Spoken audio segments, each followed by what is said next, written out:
di sini akan menjelaskan yang pertama yaitu biodata dan penelitian Mendel, yang kedua hukum Mendel 1 dan 2, yang ketiga perbedaan gen, alel, gamet, genotip dan fenotip, yang keempat persilangan monohibrid dan dihibrid. Nah, oke teman-teman, sebelum kita masuk ke topik-topik lainnya, sebelumnya kita akan membahas tentang biodata Bapak Mendel.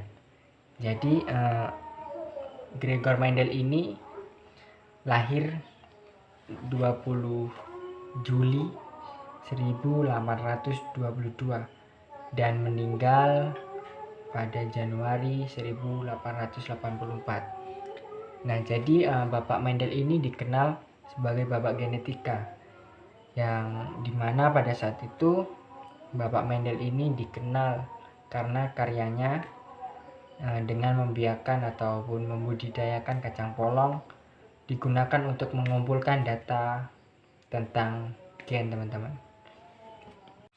Ya, jadi yang selanjutnya kita akan membahas tentang penelitian Gregor Mendel yang pada saat itu meneliti tanaman kacang polong, teman-teman.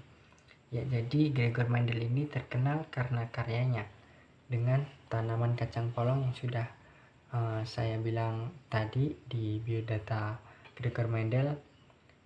Ya, jadi Om Mendel ini menghabiskan waktu sekitar 7 tahun untuk menanam, membiarkan dan juga membudidayakan tanaman kacang polong ini, teman-teman. Nah, jadi melalui eksperimen Om Mendel ini, tanaman kacang polong menjadi dasar genetika modern. Nah, Mendel memilih tanaman Ercis sebagai tanaman percobaan karena berbagai alasan. Ya, jadi alasan yang pertama itu tanaman kacang polong ini membutuhkan perawatan luar yang sangat sedikit dan tumbuh cepat. Nah, untuk alasan yang kedua, Om Mendel ini lebih memilih tanaman kacang polong ini karena ada bagian reproduksi jantan dan juga betina, teman-teman. Nah, mungkin Om Mendel ini melakukan pengamatan untuk membuat data yang jelas dan juga lebih mudah untuk dikerjakan. Nah, melalui pengamatan Om Mendel ini membawa Mendel ke hukum segregasi, yang dimana nantinya akan dijelaskan oleh teman saya, Rizky. Nah, jadi Om Mendel ini mengusulkan bahwa setiap karakteristik dikendalikan oleh 2 alel, yang satu dari ibu, yang satunya juga dari ayahnya. Keturunannya akan menunjukkan variasi yang dikodekan oleh dominasi alel. Jika tidak ada alel yang ada, maka keturunannya menunjukkan karakteristik alel yang resesif. Alel ini diturunkan secara acak selama proses pembuahan. Nah, yang selanjutnya akan dijelaskan oleh teman saya, Rizky. Nah, hukum Mendel 1 ini atau sering disebut dengan segregasi bebas, karena hukum ini gen di dalamnya alel mengalami pemisahan atau segregasi saat pembentukan gamet. Nah, bunyi hukum 1 ini yaitu alel-alel dari gen yang sama akan terpisah atau bersegregasi saat pembentukan gamet atau sel kelamin. Nah, hukum Mendel 1 ini bisa dibuktikan lewat persilangan monohibrid.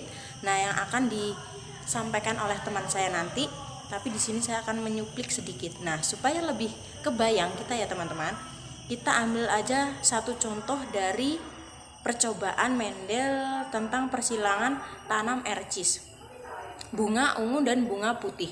Jadi tanaman Ercis tersebut awalnya ia mulai memotong serbuk sari dari Ercis bunga ungu dan memisahkan putiknya. Selanjutnya pada Ercis bunga putih yang dipotong yaitu putiknya saja. Kemudian Ercis bunga ungu dan Ercis bunga putih yang disilang tersebut akan menjadi induk atau sering disebut dengan parental 1 atau P1.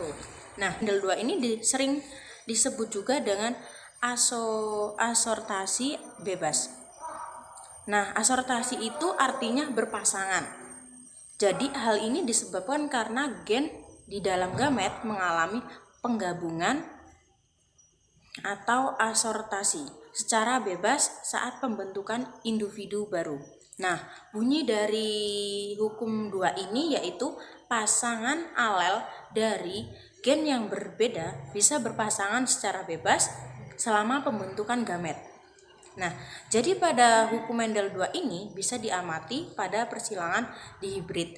Ini juga akan dijelaskan oleh teman saya nanti. Nah, tapi saya akan membahas sedikit mengenai persilangan dihibrid ini yang bertujuan supaya tahu bahwa pewarisan dua sifat yang berbeda ini selalu menghasilkan sifat anakan sama dengan induknya atau tidak. Nah, itu akan dibahas oleh teman saya juga. Perbedaan antara genotip, fenotip, dan juga gamet. Genotip itu menentukan secara genetis sifat-sifat yang diwariskan, dan sifatnya itu tidak tampak. Biasanya dia itu ditentukan dengan simbol. Simbolnya itu A besar, B besar, B kecil gitu. Sedangkan fenotip dia itu merujuk pada tampilan sebenarnya, dan dia itu dapat dilihat oleh panca indera.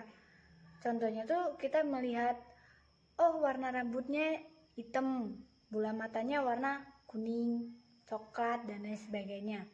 Dan genotip itu ditentukan oleh gen, sedangkan fenotip itu ditentukan oleh lingkungan. Mengapa demikian? Misalnya, mengapa demikian? Karena genotip itu sifatnya itu tidak bisa dirubah, sedangkan fenotip dia bisa berubah. Misalnya gini, si A dari lahir dia tuh sudah memiliki kulit putih. Karena dia seringkali keluar rumah dan terkena pengaruh lingkungan yang panas dari sinar matahari, maka kulit si A itu menjadi hitam gitu. Nah, sedangkan lalu genotip itu mengacu pada susunan genetik, struktur organisme tertentu seperti bentuk wajah, warna mata, warna rambut gitu. Nah, sedangkan gamet itu dia mengacu bukan pada struktur, berbeda dengan fenotip dan juga genotip. Gamet itu dia mengacu pada sel kelamin gitu. Misalkan kita menyilangkan bunga mawar warna merah, menyilangkan dengan mawar warna putih, dan kita simbolkan merah itu dengan M besar, sedangkan putih itu dengan M kecil. Nah, warna merah dan putih itu kan sudah kita lihat jelas bahwa itu warnanya merah dan juga putih, maka ini disebut fenotip. Dan M besar dan juga M kecil ini kan kita tidak tahu bahwa itu warna merah ataupun warna putih. Genotip itu ditentukan oleh simbol.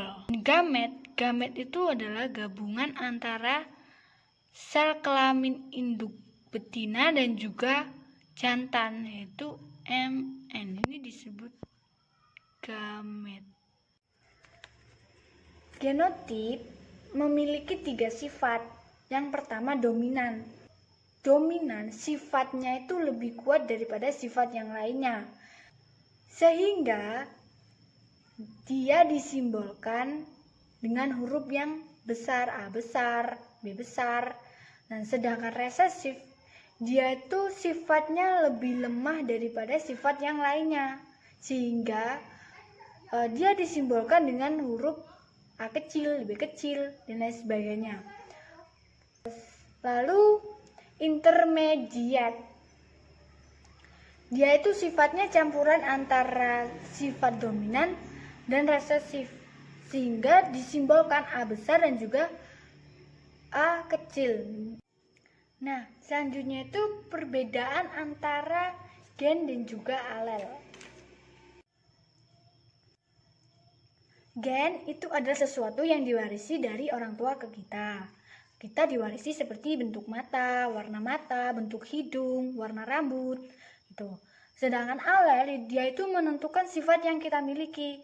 Misalnya alel kita sifatnya itu seperti warna rambut kita apakah sama dengan ibu atau ayah, bentuk hidung kita itu sama seperti ibu atau ayah gitu, sifatnya kayak gitu. Lalu alel yaitu muncul berpasangan, sedangkan gen itu tidak. Gen itu hanya memiliki satu simbol. Misalnya kita disimbolkan dengan huruf A saja, tidak hanya satu A. Sedangkan alel dia memiliki lebih dari satu simbol. Misalnya A besar, dia berpasangan dengan A besar berpasangan dengan A besar. A besar berpasangan dengan A kecil. Maka dia berpasangan. Nah, alel itu adalah varian gen dan mereka itu menjadi pasangan. Alel dapat diklasifikasikan sebagai dominan atau resesif atau homozigot dan heterozigot. Maka mereka menentukan apa ciri-ciri yang akan kita warisi.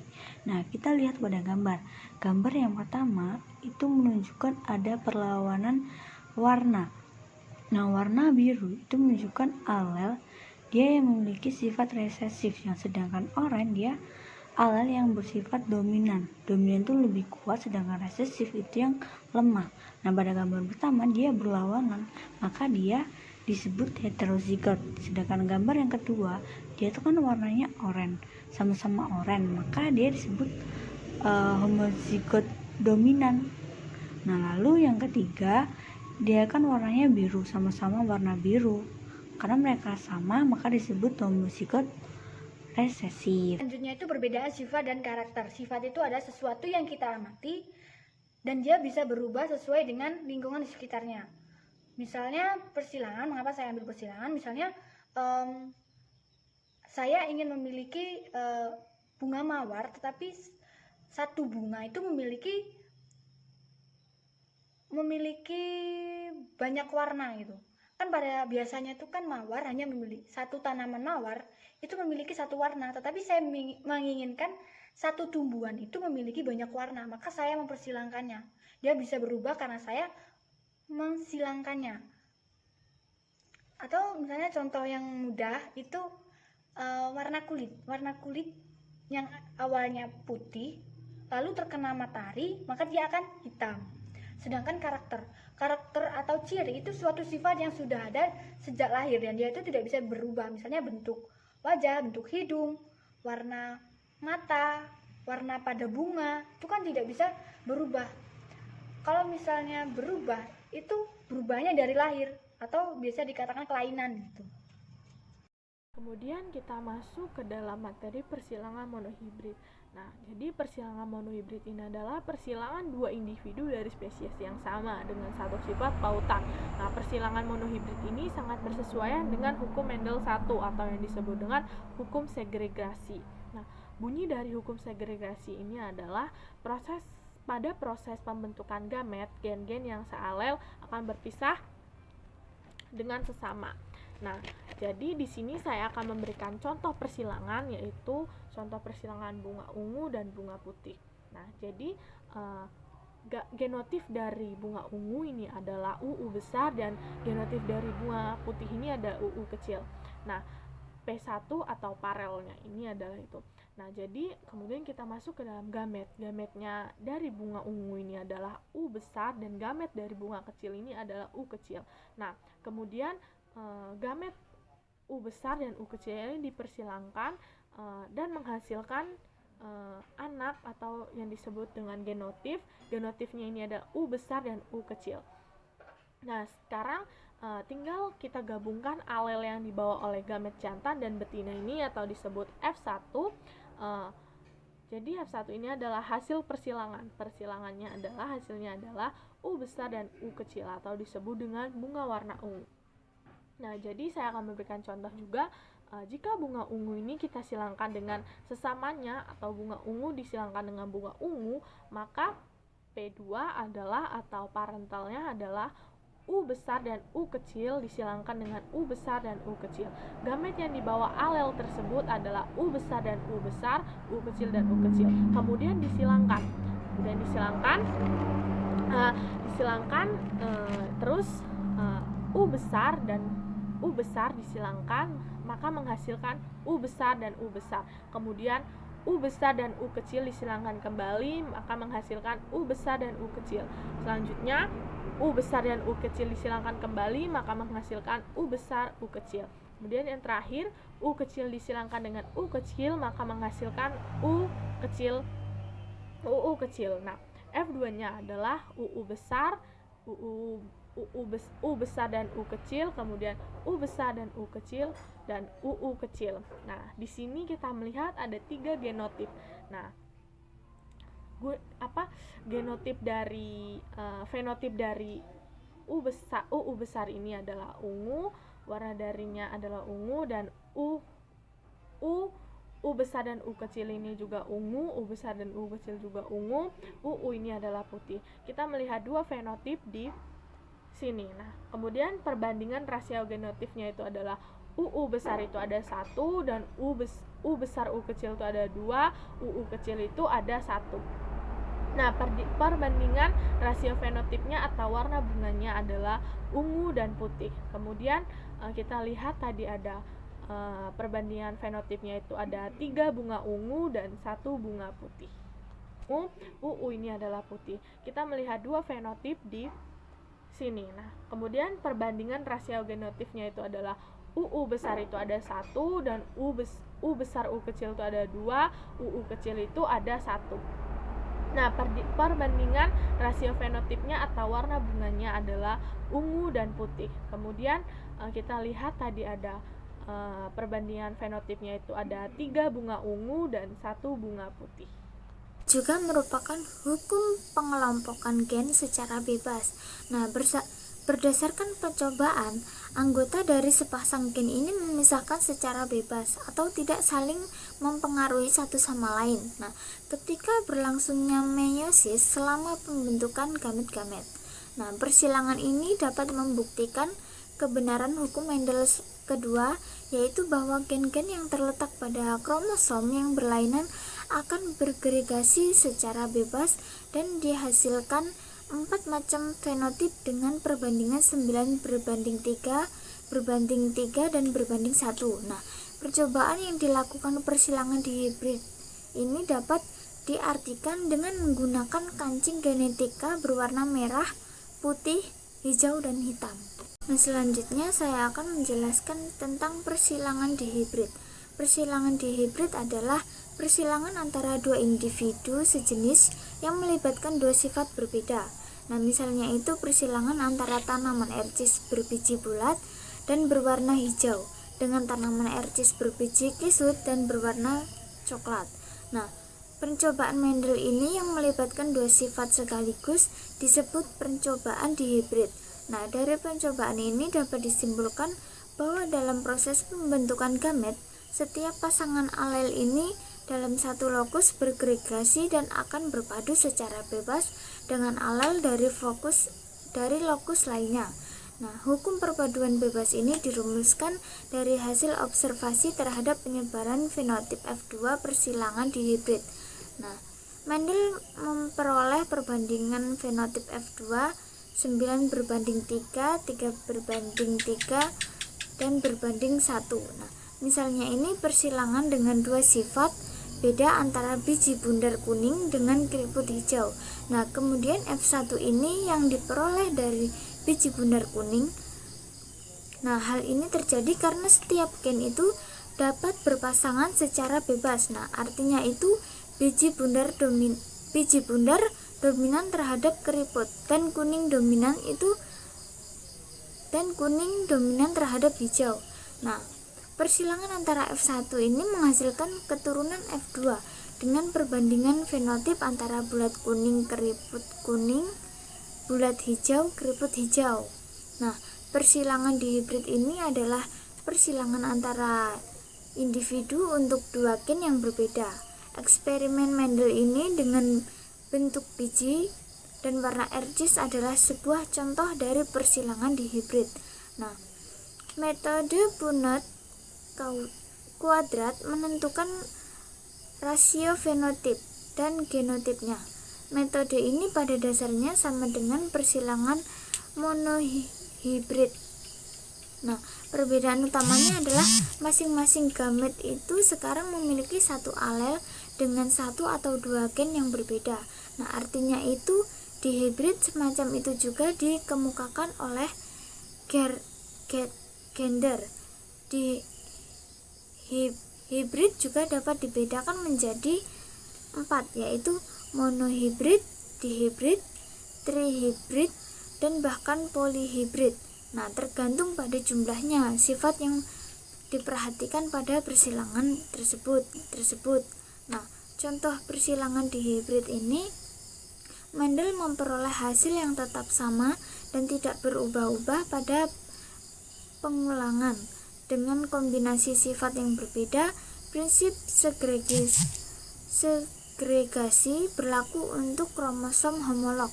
Pasangan-pasangan kromosom homolog ini yang berbeda mengatur sendiri pada katulistiwa metafase saat pertama dengan cara bebas dan tetap bebas selama meiosis. Nah, sebagai akibatnya gen-gen yang terletak pada kromosom non-homolog ini, dengan kata lain gen-gen yang tidak terpaut, mengalami pemilihan bebas secara meiosis. Nah, pengamatan ini menghasilkan formulasi hukum genetik Mendel kedua, yaitu hukum pilihan acak yang menyatakan bahwa gen-gen yang menentukan sifat-sifat berbeda dipindahkan secara bebas satu dengan yang lain. Nah, oleh sebab itu akan timbul lagi nih pilihan acak pada keturunannya. Nah, individu-individu ini demikian disebut dihibrida atau hibrida dengan dua sifat berbeda. Nah, ciri khasnya itu karya Mendel yang cermat ialah bahwa ia selalu menanam semua ercis. Nah, ciri khas karya Mendel yang cermat adalah bahwa ia selalu menanam semua ercis dan membuktikan adanya genotip terpisah di antara setiap ercis dengan kombinasi baru pada ciri-cirinya. Nah, persilangan ini bertujuan untuk mempelajari hubungan antara pasangan-pasangan alela dari karakter tersebut. Nah, untuk itu tanaman kapri atau ercis yang memiliki biji bulat warna kuning, yaitu B besar, K besar itu disilangkan dengan kapri berbiji keriput warna hijau, yaitu B kecil, dan K kecil. Nah, keturunan F1 ini dari persilangan antara dua induk yang homozigot tersebut menghasilkan hibrida.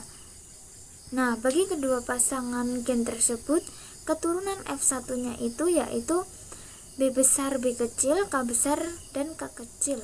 Nah, itu adalah hibrida dan persilangan antara B besar, dan K besar yang disilangkan dengan B kecil dengan K kecil.